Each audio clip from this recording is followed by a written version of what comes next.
Job లేక ఇబ్బంది పడుతున్నారా? అయితే మెడికల్ కోడింగ్ మీకు మంచి ఆప్షన్. వెంటనే కాల్ చేసి కోర్సులో జాయిన్ అవ్వండి. Welcome to India's largest digital media network Suman TV. మనతో ఈ రోజు తోడు నీడ ఫౌండర్ రాజేశ్వరమ్మ గారు ఉన్నారు. వారితో మాట్లాడదాం. అమ్మ నమస్కారం. నమస్తే అమ్మా. అమ్మ, ఈ రోజుల్లో సోషల్ మీడియా అవును. చాలా ప్రభావితం చేస్తుంది యంగ్స్టర్స్ మీద. అవును.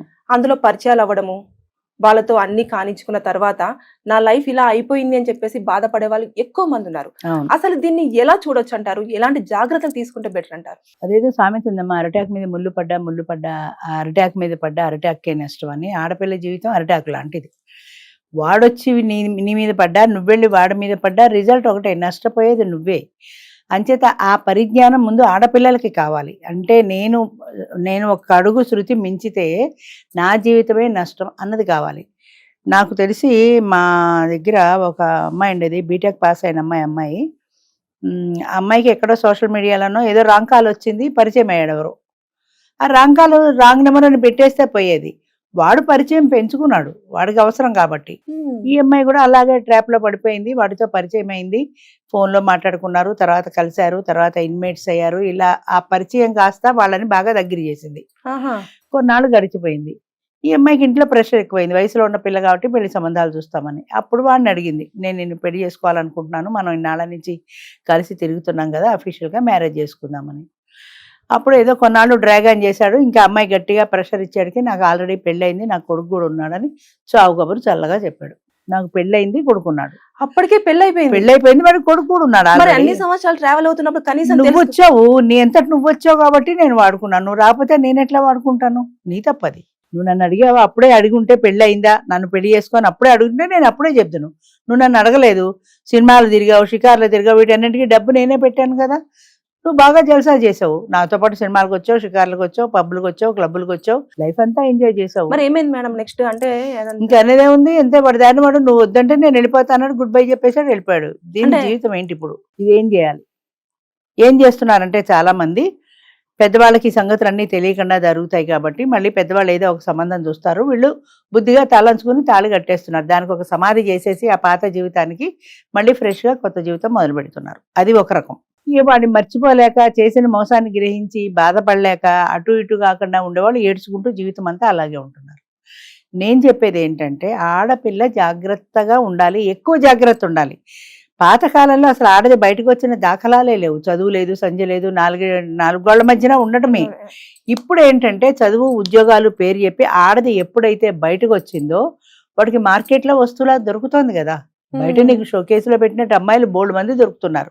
ఫేస్బుక్లు, ట్విట్టర్లు, ఇన్స్టాగ్రామ్లు, ఇవన్నీ ఈ మీడియా, సోషల్ మీడియా బాగా యువతను చెడగొడుతోంది చెప్పాలంటే. ఇందులో పడిపోయి ఈ పరిచయాలు చేసేసుకుని ఒక స్టెప్ వేసేస్తున్నారు. ఆ స్టెప్ వేసే ముందు ఆలోచించుకోవట్లా, నా జీవితం ఏమైపోతుంది వీడికి నేను లొంగితే అన్న భయం లేదు, తప్పు లేదు, పుణ్యం లేదు, పాపం లేదు, ఏమీ లేవు. ఆ రోజుకి నా కోరిక తీరడం ఒకటే ముఖ్యం. కాదు మేడం, ఇప్పుడు తల్లిదండ్రులు కన్న తర్వాత వాళ్ళకి తెలుస్తుంది కదా ఎప్పుడు పెళ్లి చేయాలి, ఎలా చేయాలి, ఎవరు చేస్తే జీవితం వాళ్ళకేం తెలుసు? అసలు ఇప్పుడు చాలా మంది ఆడపిల్ల నా జీవితం, పూర్వం అటేడు తరాలు ఇటేడు తరాలు చూసి పెళ్లి చేయాలని పెద్దలు కూర్చుని పెళ్లి నిశ్చయం చేసేవారు. పెళ్లి అంటే అది ఒక ఫ్యామిలీ ఫంక్షన్, అది కుటుంబానికి సంబంధించింది. ఇప్పుడు పెళ్లి అంటే అబ్బాయికి అమ్మాయికి సంబంధించింది. పెళ్లి నా జీవితం, నా ఇష్టం ఏంటంటే నేను పెళ్లి చేసుకుంటా, నాకు వాడు నచ్చలేదు, వీడు నచ్చాడు అనే చాయిస్ అమ్మాయిలకు వచ్చింది. ఇదివరకు లేదు. మా వయసులో చిన్నప్పుడు పెళ్ళిళ్ళు అంటే తలంచు తాళి కట్టించుకోవడమే తప్ప వీడు బాగలేదు, వీడు బాగున్నాడు, వాడంటే నాకు ఇష్టం లేదని చెప్పే సమస్య లేదు అసలు. పెద్దవాళ్ళు చెప్పినట్టు తలంచు తాళి కట్టుకోవడం ఒక్కటే తెలుసు. తాళి కట్టించుకుని వెళ్ళిన తర్వాత అక్కడ ఏదైనా డిఫరెన్స్ వస్తే తల్లిదండ్రులు చెప్తే కష్టమో సుఖమో నువ్వు భరించాల్సిందే, నువ్వు వెనక్కి రావడానికి వీల్లేదు. అప్పట్లో డైవర్స్ అన్నవి లేవు కొత్తల్లో. అంచేత నీకు విడాకులు అన్నది లేదు కాబట్టి నువ్వు కష్టమైన సుఖమైన నువ్వు భరిస్తూ చావో బతికో అక్కడ బతకాల్సిందే అనేవారు. వీళ్ళకి ఆప్షన్ లేదు వెనక్కి రావడానికి. అంచేత మొగుడు కొట్టినా పడాల్సిందే, అత్త తిట్టినా పడాల్సిందే. అలాంటి నరకం అనిపించిన వాళ్ళు చాలా మంది ఉన్నారు. అయినా అది నరకం అనుకునేవాళ్ళు కాదు, జీవితం అంటే ఇలాగే ఉంటుందిలే అనుకునేవాళ్ళు. అలాగే ఉంటుందిలే అలాగే బ్రతికేవాళ్ళు తప్ప తిరగబడ్డం తెలీదు. ముఖ్యంగా ఆడదానికి నువ్వు నన్ను ఎందుకు కొట్టావడం తెలియదు, నన్ను ఎందుకు తిట్టావడం తెలియదు, నా జీవితం నా ఇష్టం అనే సమస్య లేదు అసలు. కాదు మేడం, అంటే ఇప్పుడు రాంగ్ కాల్ మీరు ఇందాక మాట్లాడుతున్నారు కదా, అప్పుడు మరి అమ్మాయి అంతా ఈజీగా వదిలిపెట్టేసిందా? అంటే అన్ని సార్లు ఇంటిమేట్ అయ్యింది అని చెప్పేసి అన్నారు, అయిపోతే నీ తప్పు అంటారు కదా, ప్రూఫ్ ఏముంది? ఇప్పుడు వాళ్ళిద్దరూ కలిసినట్టు ప్రూఫ్ ఏముంది? ఒకటి 2 అబార్షన్లు కూడా చేయించాడు అనుకుంటా అమ్మాయికి. మూడోసారి గట్టిగా అబార్షన్ కాదు పెళ్ళే చేసుకుందాం అన్నట్టుకి ఇదంతా బయటపడింది. అబార్షన్ల దాకా పోయినప్పుడు అసలు అమ్మాయి ఒక్కసారి కూడా ఆలోచించుకోవాలి కదా, మా పెళ్ళైన అమ్మాయి అయితే ఈ Exactly. సమస్య లేదు కదా. అంచేత చెప్తున్నా, పదే పదే ఆలోచించుకోవాల్సింది ఆడపిల్లలు. కానీ ఆలోచనలు రావటాలు ఆడపిల్లలకి. ఇవాళ నన్ను సినిమాకి తీసుకెళ్ళాడు, ఇవాళ చీర కొనిపెట్టాడు అనుకుంటున్నారే కానీ వాడు నీకు వలేస్తున్నాడు, ఊరికే కొనిపెట్టట్లే. ఇప్పుడు ఎలకల బొమ్మలో ఎలక పడాలంటే పకోడీ ఏదో లోపల పెడతాం, అది చూసే ఇది వాసనకి పెడుతుంది. దీన్ని రప్పించడం కోసమని మనం అది పెడుతున్నాం. అది పెడుతున్నామంటే దానికి వెనక ఇంత కథ ఉంది అనే గుర్తింపు ఆడదానికి రావాలి కదా. నేను ఈ సినిమాకి ఊరికే తీసుకెళ్ళాడా, పక్కన కూర్చుంటే భుజం మీద చేయేస్తాడు, కాలేస్తాడు, ఏదో ఒకటి చేస్తాడు. నువ్వు సినిమా టికెట్ వాడు కొన్నాడు కాబట్టి నువ్వు కూడా ఈల్డ్ అయిపోతావు. అట్రాక్షన్ అని ఏమను, నువ్వు కూడా భరిస్తావు. అది అల్లా ముందుకు వెళ్తుంది, బెడ్ మేట్ దాకా పెడుతుంది. అది ఎందుకు వెళ్ళాలి? నువ్వు స్టార్టింగ్లోనే ఖండిస్తే వెళ్ళదు కదా. అంచేత ఖండించే నైజం ఆడదానికి ఉండాలి. అసలు వాడు నీతో మాట్లాడడానికే భయపడేలా ఉండాలి. ప్రజెంట్ సిచ్యువేషన్ ఎలా ఉందంటే, నువ్వు సినిమాలు చూడు, షికార్లు చూడు, ఆడవాళ్లే మీద పడుతున్నారు, వాళ్ళని రెచ్చగొడుతున్నారు. మగవాళ్ళు రెచ్చగొట్టినప్పుడు నాదేం పోయిందని వాళ్ళు అనుకుంటారు. అంచేత ఆడపిల్ల జాగ్రత్తగా ఉండాలి. వాడు కన్నెత్తి నిన్ను చూసి నీతో మాట్లాడాలంటే భయపడేలా ఉండాలి. అలా కాకుండా మనం వాడికి అవకాశం ఇచ్చినప్పుడు ఉపయోగించుకుంటాడు. పుచ్చుకున్న వాడిది కాదు తప్పు, ఇచ్చిన వాళ్ళది తప్పు. నువ్వు ఇచ్చావు వాడికి అవకాశం, వాడు పుచ్చుకున్నాడు. వాడంతటి వాడు వచ్చి నిన్ను అడగలేదు. అంచేత నువ్వు సినిమాకి రా అంటే నువ్వు ఎందుకు వెళ్ళావు, నువ్వు పబ్కి రా అంటే ఎందుకు వెళ్ళావు, నువ్వు హోటల్కి రా అంటే ఎందుకు వెళ్ళావు, నువ్వు రూమ్కి రా అంటే ఎందుకు వెళ్ళావు. ఇవన్నీ వెళ్ళింది నువ్వు కాబట్టి ఇవాళ అన్యాయం చేశాడని గొంతు చించుకోవటం కాదు, అన్యాయం చేసే ముందు నువ్వెందుకు సరెండర్ అయ్యావు వాడికి, అది ఆలోచించుకోవాలి. అంటే ఒక్కసారి అబ్బాయికి సరెండర్ అయ్యామంటే అంతే కదా, ఇంకా మళ్ళీ తిరగబడే అవకాశం లేదు కదా. ఈ అమ్మాయి కూడా టేస్ట్ బాగుంది, అప్పుడప్పుడు కలుద్దాం అనిపిస్తుంటుంది. ఈ సెక్స్ అను, ప్రేమను, దీన్ని ఏమను, ఇన్ఫాక్చుయేషన్ అను, ఈ మధ్య వయసులో, ఈ 20-40 ఈ మధ్య వయసు 25 ఏళ్ళు, it is very very dangerous. ముఖ్యంగా ఆడపిల్లలకు టెంప్ట్ అవుతారు. ప్రపంచాన్ని కళ్ళు విప్పి కొత్తగా చూస్తున్నారు. 4 గోడల నుంచి బయటకు వచ్చారు, చదువునో ఉద్యోగమనో బయటకు ఎప్పుడైతే వచ్చారో రంగురంగుల ప్రపంచంలా ఉంటుంది. ఈ రంగురంగుల ప్రపంచంలో మైమరిచిపోయి ట్రాప్లో పడిపోయారంటే జీవితం పోయినట్టే కదా. అంతే. అంచేత జాగ్రత్తగా ఉండవలసింది ఆడపిల్లలు. ప్రతి క్షణము వాళ్ళని వాళ్ళు కాపాడుకుంటూ ఉండాలి. ఎందుకంటే పేరెంట్స్ ఉంటే పేరెంట్స్ కాపాడతారు, కానీ ఇప్పుడు పేరెంట్స్ లేరు. చదువు ఉద్యోగం పేరు చెప్పి సిటీలో వచ్చేసారు.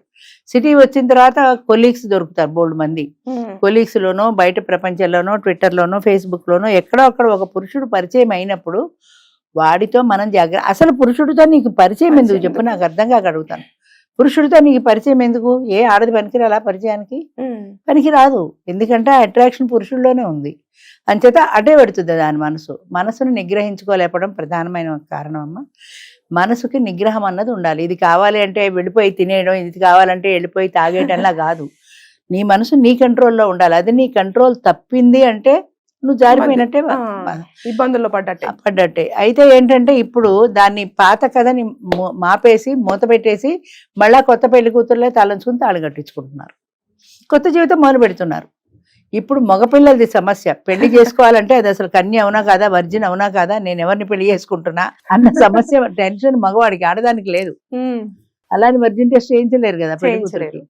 అంచేత ఇప్పుడు అది వర్జిన్ అవునో కాదో తెలీదు, దానికి అన్యాత్మ పరీక్ష చేయించలేడు, నమ్మి పెళ్లి చేసుకోవాల్సిందే. అంతే, ఇక ట్రస్ట్ అంతే. అంతకంటే వాడికి వేరే ఆస్కారం కూడా లేదు. బిఫోర్ మ్యారేజ్ ఎలా ఉన్నా పర్వాలేదు, ఇప్పుడు మగవాడు ఎలా ఉన్నా అంతే, ఆడది చేసుకోవట్లా. ఒకప్పుడు ఏంటంటే మగవాడు ఎన్ని తిరుగుళ్ళు తిరిగినా అది నమ్మి చేసుకునేది. వాడి తిరుగుళ్ళు తెలిసినా తెలియకపోయినా భరించేది, సహించేది. ఇప్పుడు అది రివర్స్ అయింది, మగవాడికి వచ్చింది అది. అంచేత దాన్ని నమ్మి భరించవలసిందే, సహించవలసిందే. ఎన్నాళ్ళు మగవాళ్ళ దాష్టికం చెల్లుతుంది, ఇప్పుడు ఆడవాళ్ళు పై చేయండి, వాళ్ళు కూడా తిరుగుతారు. జాగ్రత్తగా ఉండాలని, అబ్బాయిలే జాగ్రత్తగా ఉండాలి. అంతే, అమ్మాయిలు కాదు, అబ్బాయిలే జాగ్రత్తగా ఉండాలి. అదే చెప్తున్నా, అమ్మాయి మీద పడితే నువ్వు జాగ్రత్త పడాలి. ఒక్కొక్క ఆడది ఉంటుంది. ఇప్పుడు ఈ కేసులో అది రివర్స్ అయింది, అది వేరే విషయం అనుకో. ఒక్కొక్క ఆడది మనం బయట వింటుంటాం, జాకెట్ చింపేసుకుని రోడ్డు మీదకి వెళ్ళిపోయి నన్ను బలవంతం చేశాడు అని పని వాళ్ళు సినిమా స్టార్ మీద కూడా పెద్ద గొడవ అయింది అని గోల చేసే రోజులు వచ్చాయి. ఎవరినైనా నువ్వు ఇంటికి పిలిచి మాట్లాడాలంటే భయపడే రోజులు వచ్చాయి. అమ్మో నేను మగాడిని, అది ఆడపిల్ల, అది ఇంటికి వచ్చి నన్ను ఏం చేస్తుందో అని భయపడే రోజులు మగవాడికి వచ్చాయి. ఏజ్ గ్రూప్ తో సంబంధం లేదు అసలు, ఏజ్ గ్రూప్ సంబంధమే లేదు. అంతే, అమ్మాయి అయితే చాలు. అంతే. థ్యాంక్ యూ అమ్మా. నమస్తే అమ్మా.